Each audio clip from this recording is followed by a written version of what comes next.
has been reached to stop all military activities at sea, on the air and on the land. And the Indian Navy, Indian Army and the Indian Air Force have been instructed to adhere to this understanding. Since the tragic events at Pahalgam, you are aware that our responses have been measured and very responsible.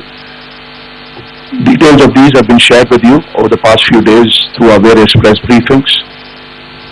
What has also happened is that there is a significant amount of misinformation that is being undertaken from the other side. And as a professional military organization, we thought it is also our duty to dispel those misinformation aspects, as also state the facts of the case as they stand. Towards that, I will now hand over to my colleague, Colonel Qureshi.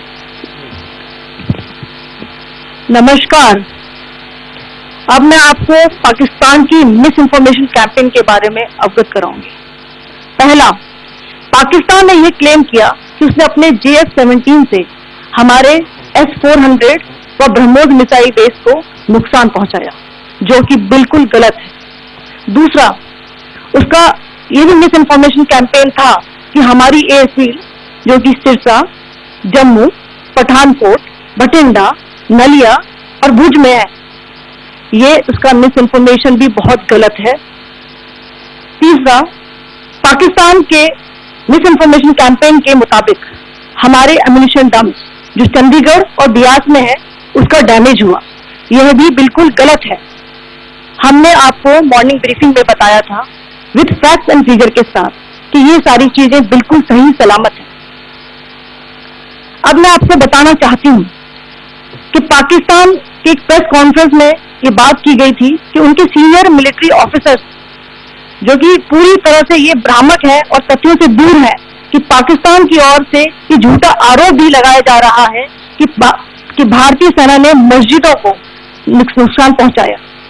मैं इससे बिल्कुल स्पष्ट करना चाहती हूँ कि India is a secular nation और हमारी सेना भारत के कॉन्स्टिट्यूशनल वैल्यूज की एक बहुत प्यारी झलक है।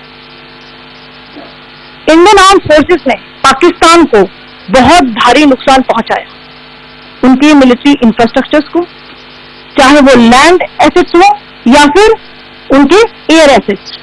यही नहीं, इंडियन आर्म फोर्सेस ने पाकिस्तान की एयरफील्ड स्कर्दू, जकोबाबाद, सरगोदा और बुलारी को बहुत नुकसान पहुंचाया।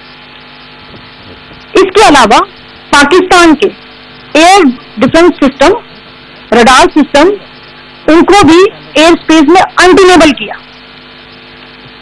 यही बताना चाहती हूँ कि लाइन ऑफ कंट्रोल के पास पाकिस्तान के command and control, logistic installation और उनके मिलिट्री इंफ्रास्ट्रक्चर, मिलिट्री पर्सनल का इतना भारी नुकसान हुआ कि पाकिस्तान की ऑफेंसिव और डिफेंसिव कैपेबिलिटी को नष्ट कर दिया गया।